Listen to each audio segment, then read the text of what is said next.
Maayong adlaw Pilipinas, Luzon, Visayas, and Mindanao, especially sa Cagayan de Oro City. I'm your host, Epos, and welcome sa atong programa. Good Morning CDO!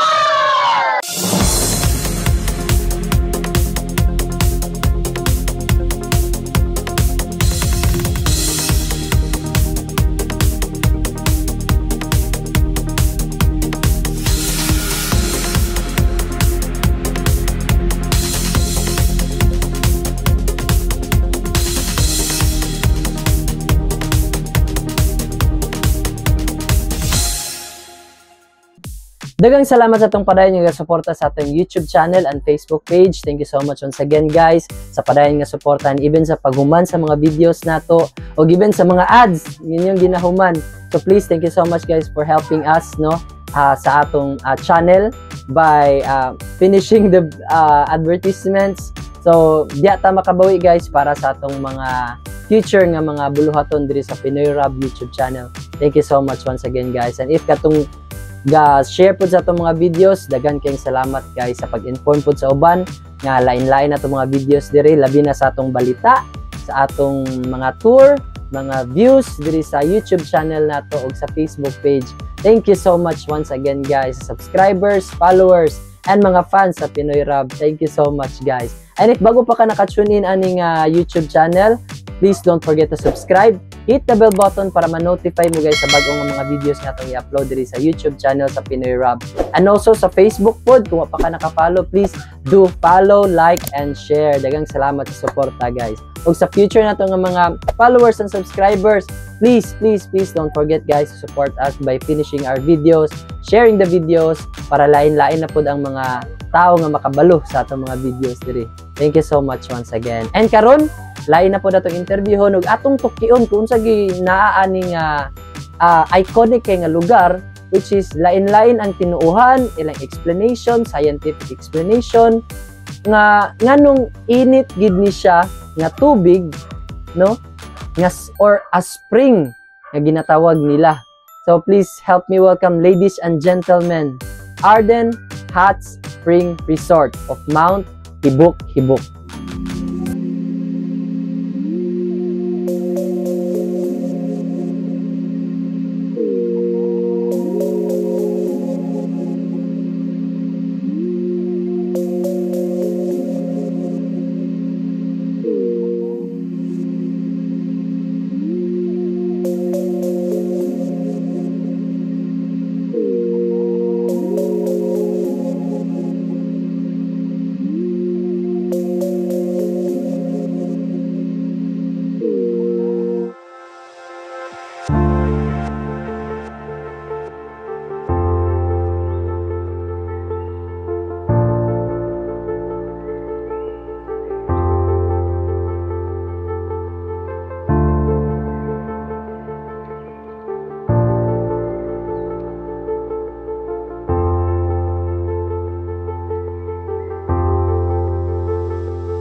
What's your name, Kuya? Rene Hamito. Yeah, si Kuya Rene, guys. So, how long have you been working sa Spring Resort? 1980 nagsugo naman niya din sa resort. Niya pang-pandemic na-close Na-stop. stop ang atong Ardent Resort. So nibalik siya pag human na sa pandemic, 2 years na. 2 years na. So gikan sa pag-stop sa pandemic. Meaning ang formation or kanang mga forma gid ani sa Spring Resort is maura gid hantod karon.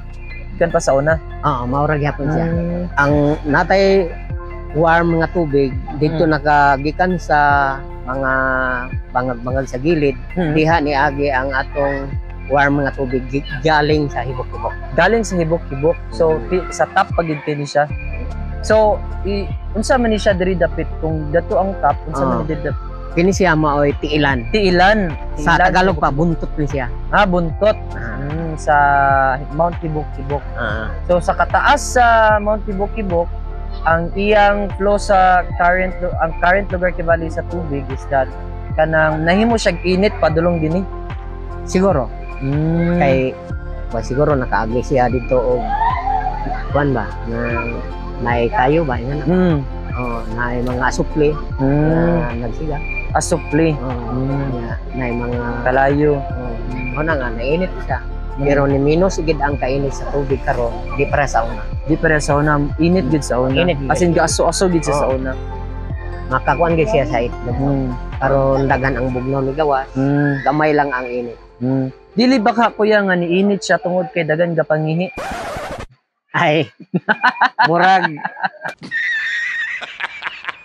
Ito, nasagol na gid siguro na. Nasagol lang kay bitaw. Pero mas lami ko no ang ihi sa mga batanon kaysa mga tigulang. Uy. Okay.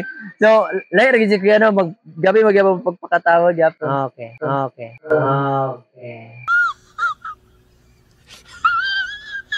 Sa owner ani no sa pag-open ani niya unsay giabot siyang idea siyang utok manong nag-open siya ginani para naatay makuan sa mga turista.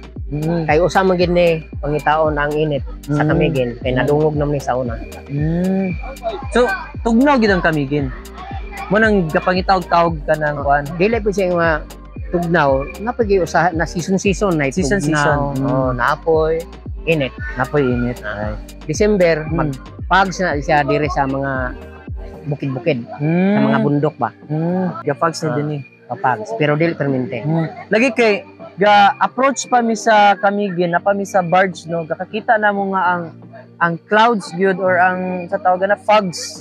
Nanagid sa ibali liog na sa buntod no sa Camiguin. So grabe dool na lang gid kayo guys. So inana kabugnaw gid kibali no. Pero og maligo dire, mainit pud ta kung nakay partner. Nice. Oh my God!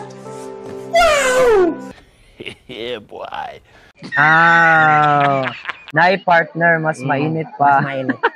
Musamot ang kainit. Masamot ang kainit. By the way, kuya, unsa may mga services inyo diri sa Arden Spring Resort? Ang among mga restaurant, ang among mga function hall, ang among mga lodging house. Tapos ang entrance nila, pila man lang entrance din? 50 pesos lang per 50 head. pesos per head. So sulit na kayo no, dagan na kayo maliguan. Ma-income po sa atong munisipyo kung may manulod. So meaning dili lang siya private resort, Dili, municipal. LGU. LGU. Local government unit. Wow. Amazing. So sa province sa Camiguin. Oh, that's good. And kuya, unsa man atong maingon sa mga future nato nga mga turista nga Ang akong gikasulti, daghan kayong salamat nga ni duaw sila sa among Ardent Hibok-Hibok Springs Resort nga nakatabang po namo dire sa mga tarbahante nga makapanwildo. Ayan. Okay. How about katong wala pa nakaanhi din eh? Igapananaw man natong mga kuan karon no, mga watchers, subscribers, fans, even natong mga followers. Ma-invite ba nimo sila nga moan ni din eh? Ako lang yun nila kung gusto nila nga mulaag diri sa Camiguin, usagid nila doon ang Arden Tibok-Tibok Spring Resort para makuan gid nila ang tubig kung unsa init ba siya o bugnaw. Natural gyud, natural. Alright, Napay sulfur. Alright, so daghang kay salamat Kuya Rene no. Daghan pong salamat.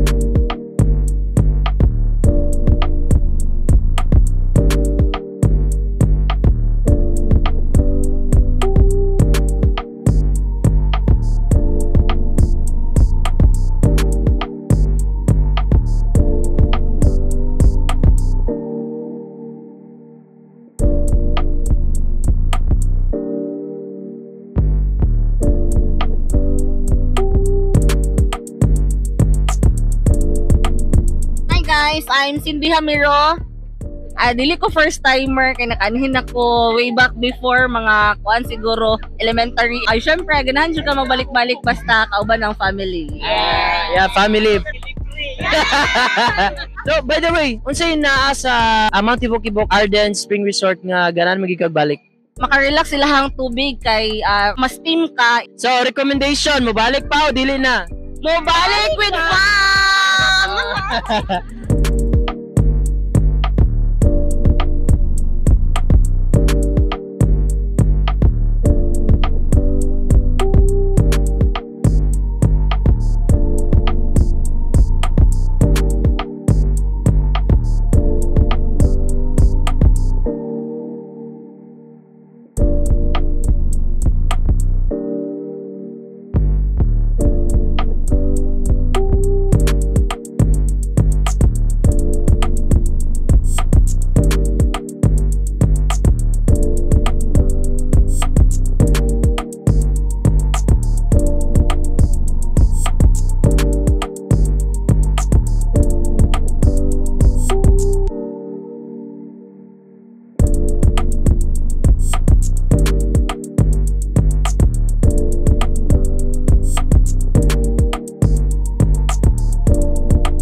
There you have it guys.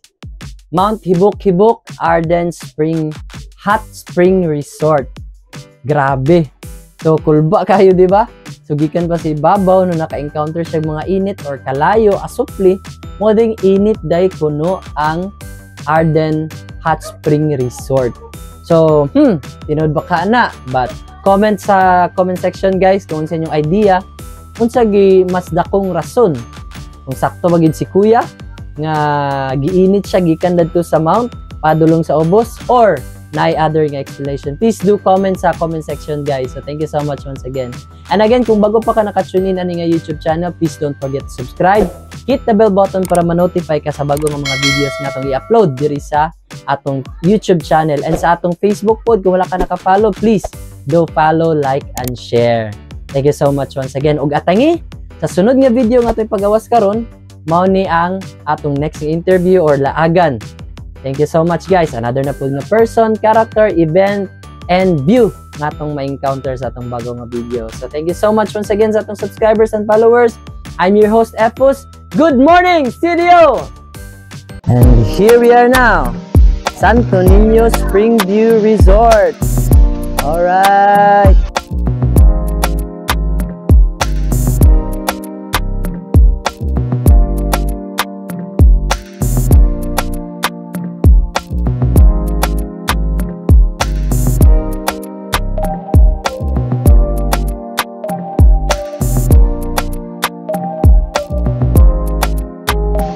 Ang the best nila nga mag-ani sila ang kabugnaw gyud. Ang mga turista dayon napot sila mga specialty diri nga pagkaon. Surol nga Bisaya nga manok, naada po tay keeping. Mo gini kasagara pangitaon gyud diri sa mga guest.